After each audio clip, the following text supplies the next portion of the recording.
Sasi തരൂരിനെയും suspend ചെയ്തു. എല്ലാ പ്രതിപക്ഷ നേതാക്കളെയും സസ്പെൻഡ് ചെയ്യുമ്പോൾ തരൂരിന്റെ സസ്പെൻഷൻ വലിയ സംഭവമൊന്നുമല്ല. എങ്കിലും തൊടേണ്ടവനെ തൊട്ടപ്പോൾ BJP ശരിക്കും നാണം കെട്ടു എന്ന് പറയാം. പാർലമെന്റിൽ പരാജയപ്പെട്ട BJP ജനങ്ങളുടെ വോട്ടുകൊണ്ട് ജയിച്ചു വന്ന ഒരു ജനാധിപത്യ രാജ്യത്തിലെ MP-മാരെയെല്ലാം സസ്പെൻഡ് ചെയ്തുകൊണ്ടിരിക്കുകയാണ്. അങ്ങനെ 141ഓളം അംഗങ്ങളെയാണ് അവർ സസ്പെൻഡ് ചെയ്തിരിക്കുന്നത്. ഒരു സ്വേച്ഛാധിപത്യ സർക്കാർ അല്ലെങ്കിൽ ഒരു ഫാസിസ്റ്റ് സർക്കാർ ചരിത്രത്തിൽ ലോകത്തിൽ എല്ലായിടത്തും കാണിച്ചത് ഇത് തന്നെയാണ്. ഒരു കാര്യം നമ്മൾ മനസ്സിലാക്കണം. രാജ്യം ഭരിക്കുന്ന പാർട്ടിയുടെ, അതായത് BJPയുടെ ആഭ്യന്തര വകുപ്പിന്റെ കഴിവുകേട് കൊണ്ട് മാത്രമല്ല, ഒരു BJP MP-യുടെ സഹായത്തോടു കൂടി ക്രിമിനലുകളെല്ലാം പാർലമെന്റിനകത്ത് പ്രവേശിക്കുകയും ആക്രമണം നടത്തുകയും ചെയ്തിട്ട് അതിനെതിരെ ഒന്ന് പ്രതികരിക്കാൻ പാർലമെന്റിൽ വരാൻ കഴിയാത്തൊരു ആഭ്യന്തരമന്ത്രി ലോക പരാജയം തന്നെയാണെന്ന് ഈ രാജ്യം സമ്മതിച്ചിരിക്കുന്നു. പാർലമെന്റിൽ ഒരാൾ വന്നാൽ തീരുന്ന പ്രശ്നമേ ഉള്ളൂ.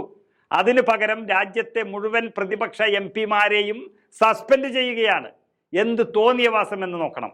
ഈ രാജ്യം ലോക്സഭാ തെരഞ്ഞെടുപ്പിലേക്ക് കടക്കുന്ന സമയത്ത് BJPയുടെ തനി നിറം പുറത്തായ ഒരു സംഭവം കൂടിയാണിത്.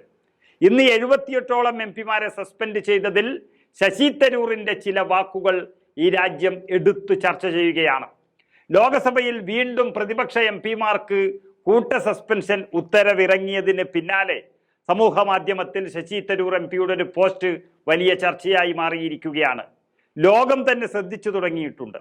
MP-മാർക്കെതിരെയുള്ള സസ്പെൻഷനിൽ പ്രതിഷേധത്തിന് ഇറങ്ങിയതിന് പിന്നാലെയാണ് തനിക്ക് സസ്പെൻഷൻ നേരിട്ടേക്കാമെന്ന് സമൂഹ മാധ്യമമായ X പ്ലാറ്റ്ഫോമിൽ അദ്ദേഹം പോസ്റ്റ് ചെയ്തത്. തരൂർ എഴുതിയത് ഇങ്ങനെയാണ്: എൻ്റെ 15 വർഷത്തെ പാർലമെന്ററി ജീവിതത്തിനിടെ പാർലമെന്റിന്റെ നടുത്തളത്തിലേക്ക് പ്രതിഷേധത്തിനായി ഒരു പ്ലക്കാർഡുമായി ഇറങ്ങുകയാണ്. പാർലമെന്റിലെ സുരക്ഷാ വീഴ്ചയിൽ ചർച്ച ആവശ്യപ്പെട്ടാണ് ആ പ്രതിഷേധം. സഹപ്രവർത്തകർക്ക് ഐക്യദാർഢ്യവും നീതിയും പ്രഖ്യാപിച്ചുകൊണ്ടാണ് ആ പ്രതിഷേധം. വളരെ ന്യായമാണ് ആ പ്രതിഷേധം.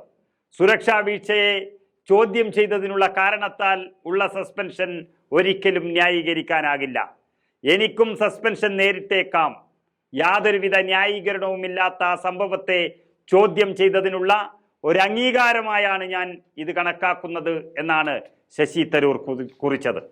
സത്യത്തിൽ മോദി സർക്കാരും ഈ രാജ്യത്തെ ആഭ്യന്തര വകുപ്പും അമ്പേ പരാജയപ്പെട്ടു എന്ന് ലോകം വിളിച്ചു പറയുന്നത്ര പ്രകമ്പനമാണ് തരൂറിന്റെ ആ പോസ്റ്റ് ഉണ്ടാക്കിയിരിക്കുന്നത്.